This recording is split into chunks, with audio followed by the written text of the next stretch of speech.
From the 11th of March 2024, some big changes are coming which could affect, some serious deja vu here.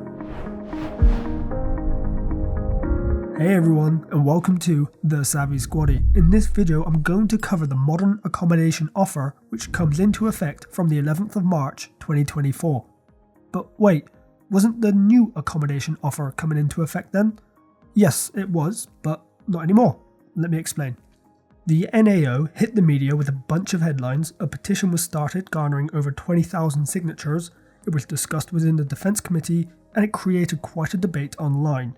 Suffice to say, the new accommodation offer created quite a stir, so much so that over the last couple of weeks, feedback from serving personnel on certain aspects of the NAO has sparked a reversal, a pause, an upcoming review of certain elements of the policy, and even a name change.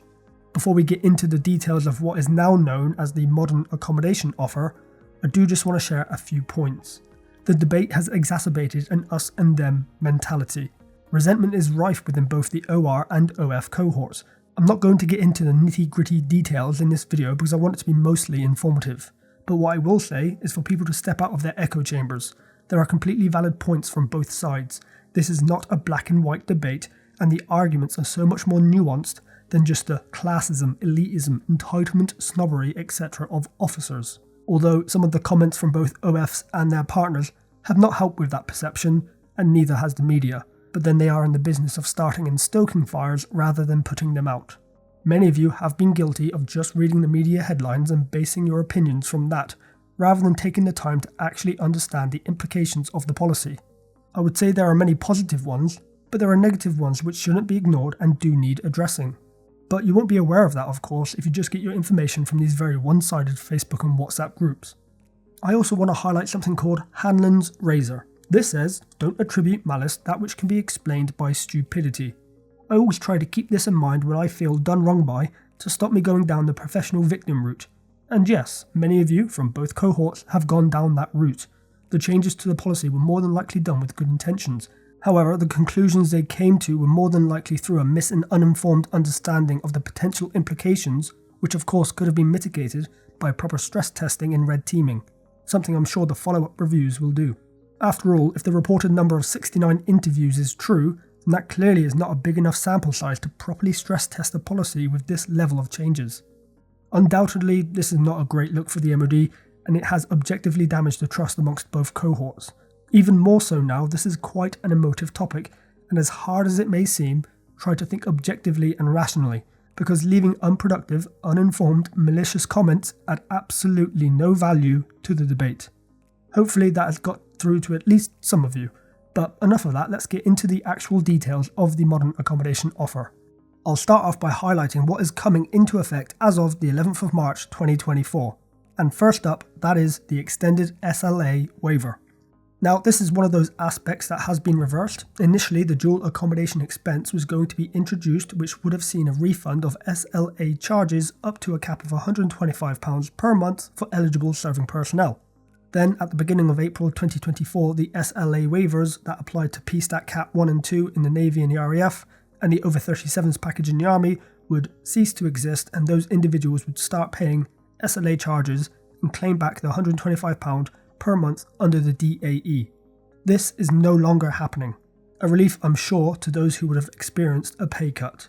Because if you take the top tier SLA for example, only juniors pay below the £125 per month. So objectively, many of those who benefited from the waivers initially would have experienced a pay cut whilst not experiencing an increase in benefits. Regardless of how you feel about the age and relationship status requirements of those waivers, I'm pretty sure you'd be pissed too if you were in their shoes.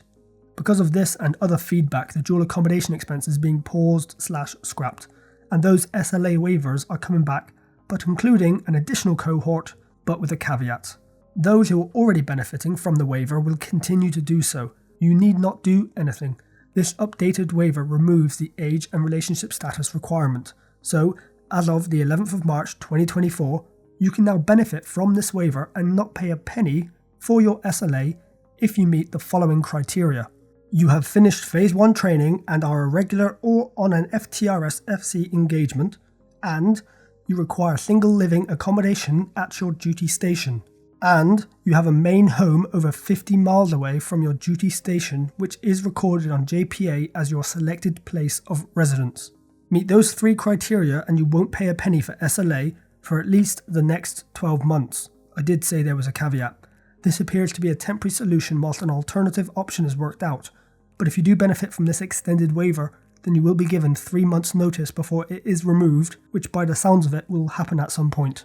If eligible, make sure to take evidence of your main home to your HR team so they can apply the waiver on JPA.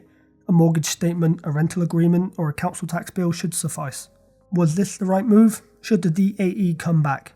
Let me know your thoughts. Right, next up is the refund of legal expenses for first-time buyers. Nothing has really changed here. It's still a refund of up to £1,500 which you have paid on solicitors or conveyancing legal professionals. You do need to provide receipts as this is claimed back after the fact. This is a once-only payment in the course of your career, which makes sense as you can only be a first-time buyer once. The property completion date must occur on or after the 11th of March 2024. No payments will be made retrospectively. You can also use this alongside the Forces Help to Buy scheme. The property you are purchasing must be your residence at work address, i.e. you live there and commute. There also needs to be an expectation of at least 12 months left to serve at that assignment. So, if you were intending on buying a house up north to rent it out, then you're not going to be able to get this refund. Will you benefit from the refund this year? Let me know down below. And that's it. That is the Modern Accommodation Offer, which rolls out on the 11th of March 2024. If you watched the new accommodation offer video I made, then you'll notice there's quite a bit missing from this newly named version. I've now made that initial video private as not to cause confusion within the military community, as a lot of that information is no longer accurate. It is 100% understandable that many of you will be feeling pretty frustrated that the whole aspect of the widened entitlement to Service Families Accommodation has now been paused when the main area of contention was the implications of the move to a needs-based allocation. As I said earlier, I'm not going into the specifics of the debate in this video. By all means, have that down below in the comments, but at least keep it civil and productive. Stop this us and them malarkey, it's not helpful. Currently, there are around 40,000 serving personnel in long-term relationships, which was one aspect of the widened entitlement, and it's estimated that there are around 5,000 individuals with non-resident children, which was another aspect, both of which have now been paused along with access to the private rental sector. Just so people are aware, very few are debating the requirement of expanding the entitlement of SFA to LTRs and those with non-resident children. The majority agrees with this move, and it's not these aspects which caused the pause and review. As per the statement that the MOD released, we have listened to feedback and are conducting a review, therefore pausing the rollout of the elements of the policy related to Service Families Accommodation. This includes the move to needs-based allocation and, in the short term, the widening of entitlement. Note, in the short term, so from that I take away that the LTR and non-resident children aspects will be reinstated before the whole issue with the needs-based allocation is sorted. I currently don't have a time frame for that and I won't begin to guess, but I'll keep my eyes peeled, and as and when updates happen I will stick them in the pinned comment of this video. Whilst it's not ideal, those in LTRs and with non-resident children can still apply for SFA at the moment, but it's done on a surplus basis. I hope that at least these elements are reinstated sooner rather than later. Remember, this is a complex issue and the nuances go beyond the simple categorizations that many of you have made. There are valid concerns over aspects of the needs-based allocation which do require looking at. Take a step back and actively seek to understand what they are. In the NAO video, I pissed off a bunch of officers because a light-hearted bit of banter went straight over their heads. In this video, I'm sure I've pissed off a bunch of ORs for not being outraged enough with this overturn and merely highlighting that there is more to this than the oversimplified generalizations that are being made. Can't please everyone it seems, and to be honest, whatever form the needs-based allocation takes after the review, there will most likely be some element that people will not be happy with. Situation no change to be fair when it comes to policy changes like this. Does the expanded SLA waiver benefit you? Do you think they should just stick with that? Let me know in the comments below. Thank you all for watching. If you liked what you just saw, please hit the subscribe button up there, and if you want to see some more videos, click over there.